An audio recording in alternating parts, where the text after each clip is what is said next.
The child on the phone did not say hello. It only breathed for 3 seconds. Thin, shaky, close. Then it whispered, "You left me in the basement." Michael stopped breathing.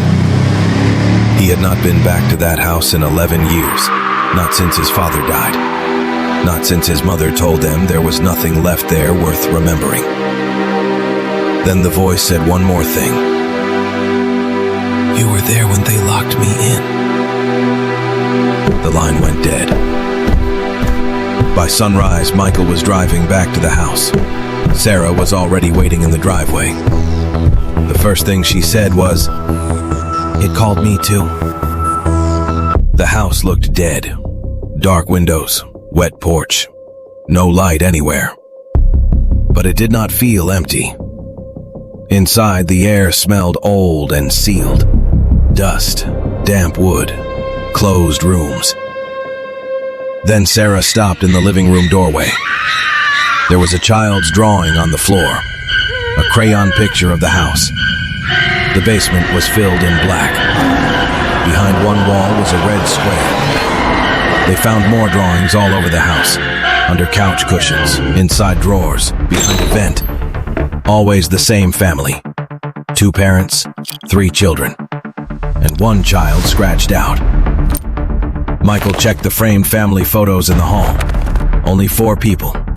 Mother, father, him, Sarah. No 3rd child, no missing brother. Then Sarah looked into the hallway mirror. For 1 second, there were 3 children in the reflection. She turned around. The hallway behind them was empty. That was the moment the house stopped feeling abandoned. It started feeling aware. The basement door sat at the far end of the hall. When Michael opened it, cold air rose up the stairs. They went down with flashlights. At first, the basement looked ordinary. Shelves, boxes, tools, paint cans.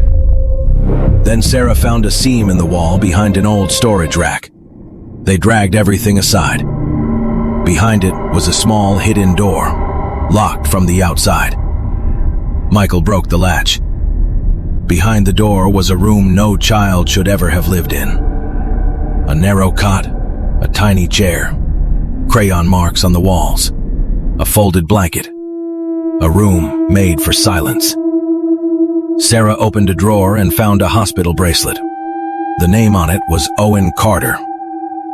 Neither of them had ever heard that name before, but the room seemed full of it. Owen. Every drawing in that room showed the same thing, the same family, the same missing child, the same face scratched away. Michael peeled back a loose strip of wallpaper. Under it, in crayon, were 4 words. He saw it. Under another torn strip, they found more. "I saw Mom push her."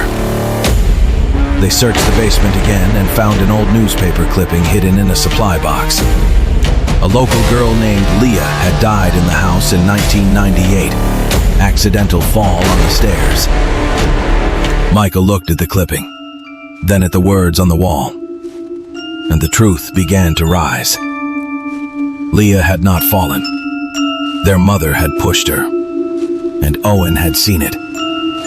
Instead of telling the truth, their parents had hidden the witness, their own child, inside that room. Under the cot, Sarah found an old cassette recorder. Michael pressed play. The tape hissed. Then a boy's voice came through. Small, weak, frightened. He said he hated the dark.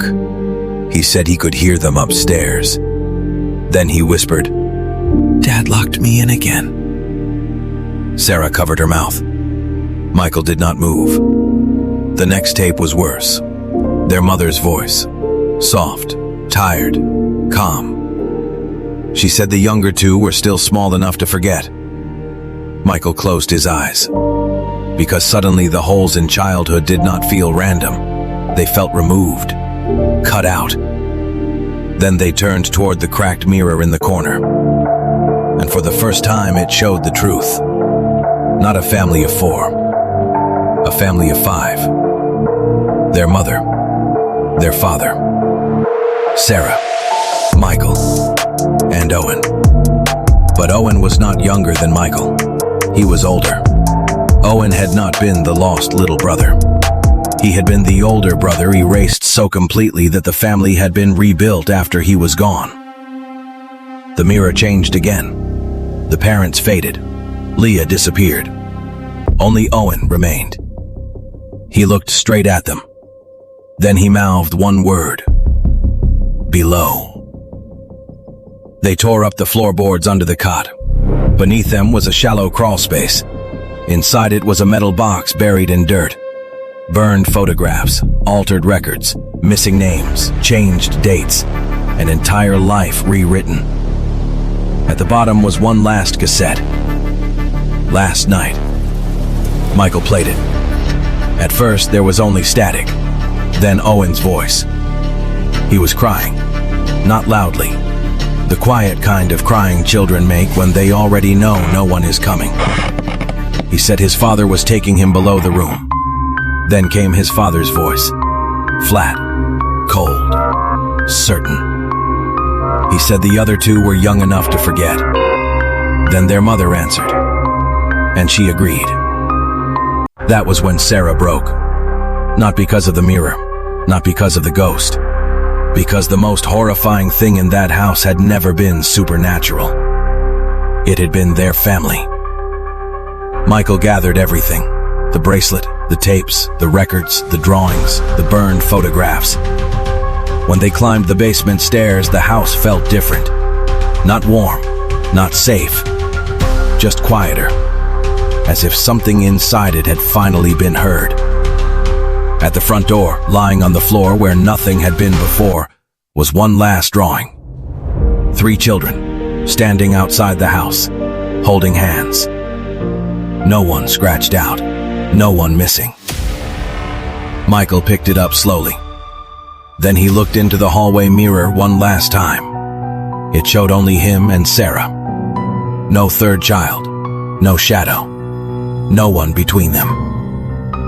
Outside, the morning light was gray and weak. The house stood behind them in total silence. And for the first time in his life, Michael understood what had really haunted that place.